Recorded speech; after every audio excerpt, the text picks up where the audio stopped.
Let's learn how to delete an Instagram account permanently. If you want to delete your account but don't know how, you don't need to search anymore. After watching this video, you will know how to do it. The first thing you need to do is open the Instagram app. Once you've opened Instagram, you'll be on the home page, and you need to click on your profile picture in the bottom right corner.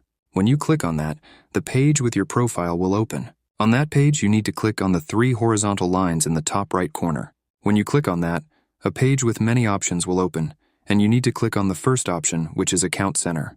When you click on that option, a page with several options will open. On that page, you need to click on the option Personal Details, which is in the Account Settings section. When you click on that, a page with 3 options will open, and you need to click on the option Account Ownership and Control. When you click on that option, a page will open where you need to click on the option Deactivation or Deletion. When you click on that, a page will open where you need to select which account you want to delete. Once you have selected it, a page will open where you need to select Delete Account and then click Continue. When you click on that, a page will open asking why you want to delete your account. After you have chosen the reason, click on the blue button Continue.